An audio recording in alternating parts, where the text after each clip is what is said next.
Hi guys. Hey. Excuse my demeanor. Excuse the dusty. Today is just one of those days. So I thought while I'm getting ready, let me just do like a little story time. It's fairly recent, but I figured why not, right? Like I haven't been on here in forever. It's been very long. So let's just jump straight into it. So I just recently, like 2 weeks ago, I got a breast augmentation. They went through the nipple and lifted my boobies that way. That was 2 weeks ago. And I'm healing from that. But when I was doing my research, because I've been wanting this for a very long time, actually since I had my third child, my son, and I breastfed each kid for about 2 years. So my chest was done for. It had given up life. It had actually given up the ghost after my second child. I then started developing the tennis ball in sock syndrome with the boobies. So they were less than stellar. They were less than what I wanted them to be. And then my son came along and he just finished it. Like he KO'd, took everything. So after that, I've been wanting to have it for a long time. And a few of my friends had gotten theirs done, and I was like, okay, I really want this. And me and my husband had been discussing it for a long time. And so finally he was just like, here, go for it. I want you to book it, get it done as soon as possible. And I was like, oh, okay, cool. Anyway, so I was looking at a few doctors. I actually reached out to some and it was quite expensive. Like a lot of them were quoting like 15,000, which was on average what I found. About 15, 16,000 was average with a lift as well as implants. I know having just implants would have been cheaper, but I didn't have the option. Anyway, so I was looking around and then I found a doctor that was fairly close to me in Scottsdale. So I called him for an appointment and went in, had a consultation with him, and it was him and his wife, and they were like really nice, really nice, really personable. And he'd done all his wife's work. So she had had her breasts done. She had also had a BBL. And she looked great, that's the thing. Like she looked amazing. Like she came in and she was just this cute ass thing. Anyway, so they came in, they're quite dynamic. He's nice, she's really nice. And they were like, you know, how tall are you? And then I was like, oh, I'm 5'7".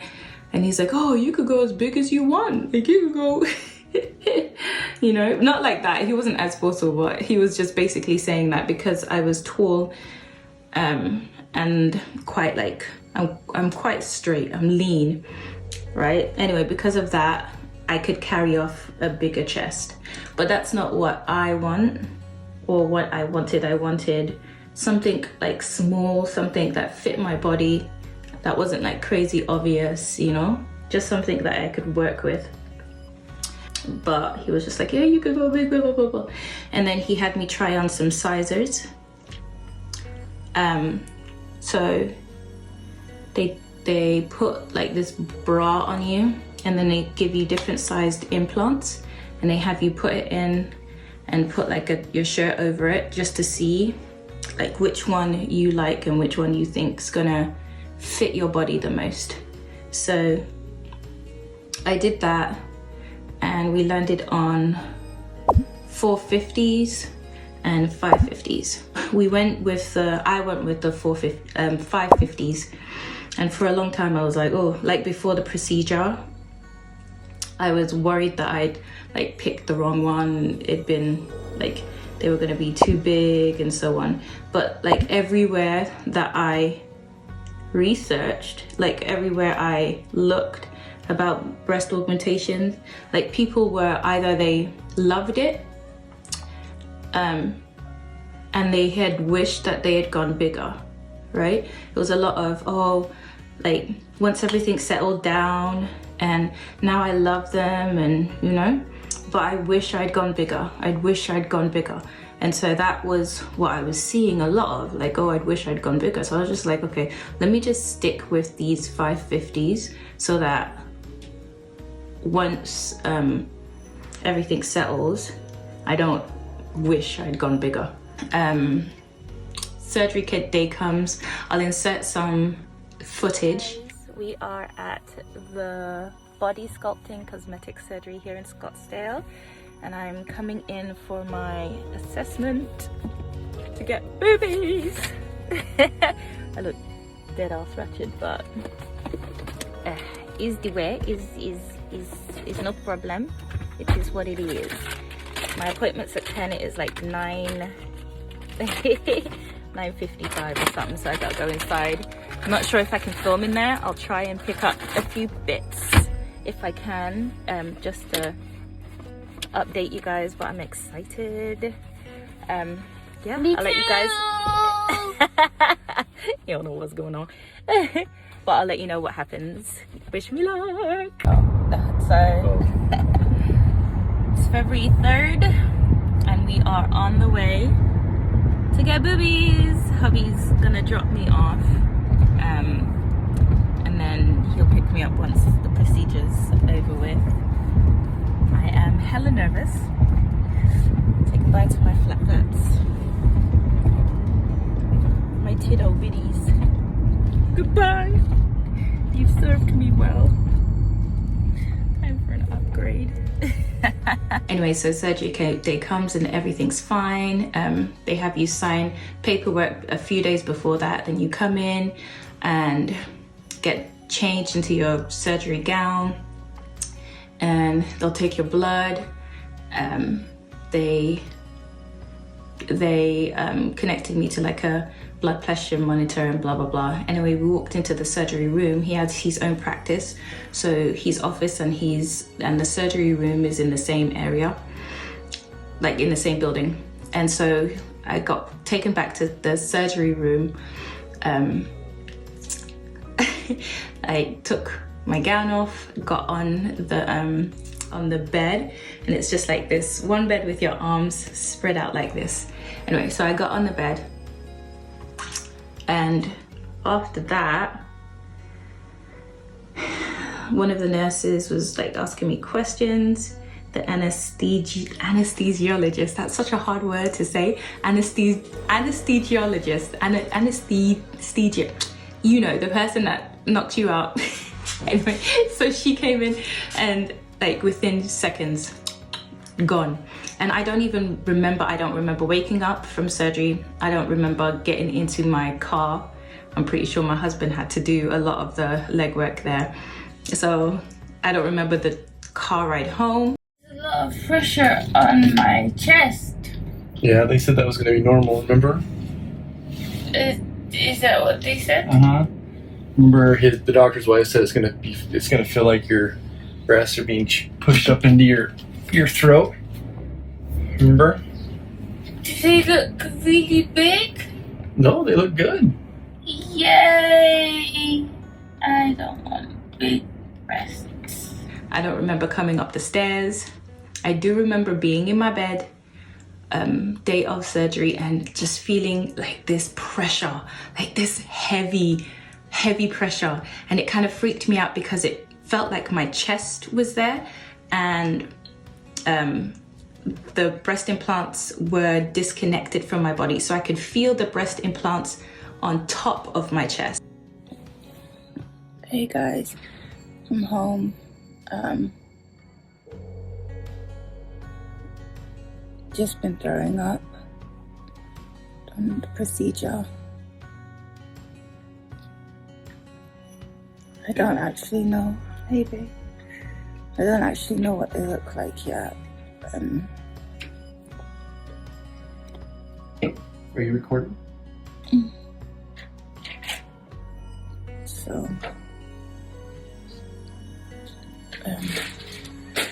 but honestly, I've just been thrown up. Don't feel great, but not. It could always be worse. So,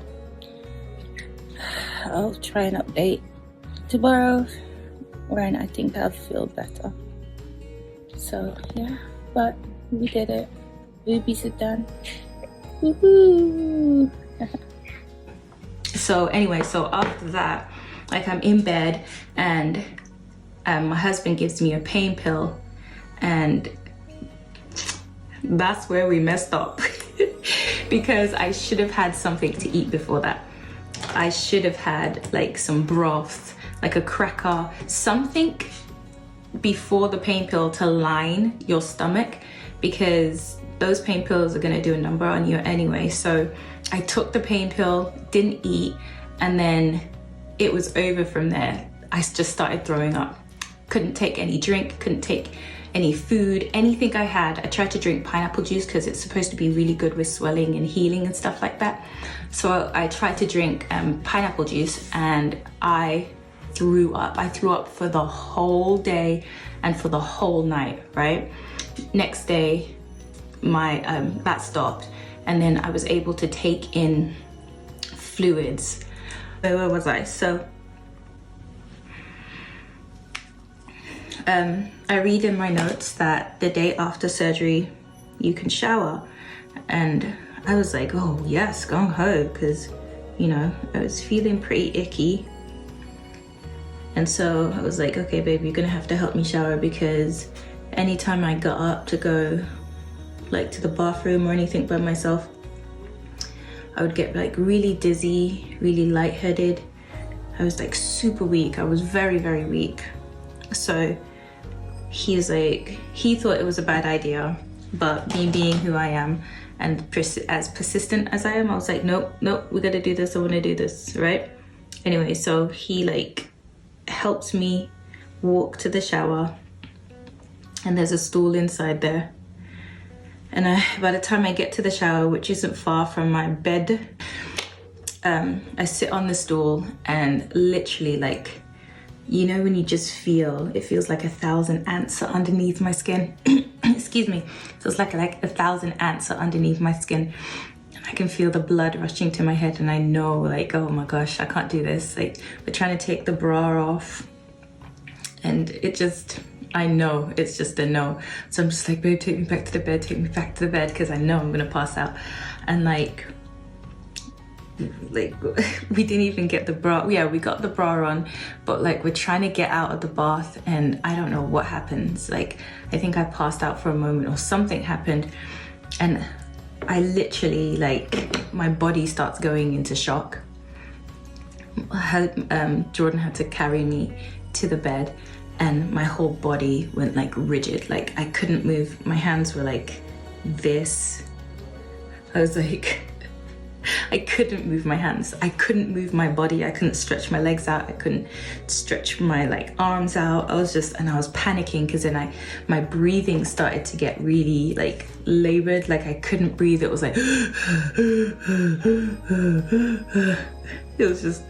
it was not a good situation. I felt like I was gonna die. And I'm not being like extra. Seriously, like literally I couldn't breathe. My husband had to give me this thing called Singular. It was part of the package that, part of the medicine that they give you. And it's supposed to help with like any like asthma patients and stuff. So that helped me breathe. And then he gave me a muscle relaxant, because he really physically couldn't like twist my hands or pull my arm. I was that stiff. My whole body just, and he called in my mum and dad, his mum and dad, my mother-in-law and my father-in-law, and they came rushing in, and my mum was like stroking my hair, and my his dad was like stroking my arms, and like just basically trying to get my death grip, like getting my whole body relaxed and stuff. And they were like freaked out. It was 2 in the morning. 2 or 3 in the morning, 1, 2 or 3 in the morning. So it was pretty scary. It was pretty scary. But that passed after a little while. The next night, literally, because during the day I'd been fine. The next night, literally, I once again like want to get up and I need to use the bathroom. It's in the middle of the night. I'm mixing up the days. Anyway, so this is the next day. I need to use the bathroom. My husband wakes up. I tell him I need to use the bathroom. He goes to help me to the bathroom and I sit on the toilet. I'm not able to even sit completely on the toilet, right?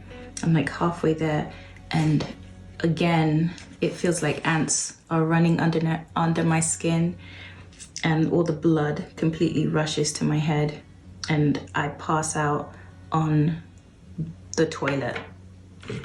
And the thing is, what Jordan says, what my hubby said was that my eyes were wide open. I was looking right at him, but I was just not responsive at all.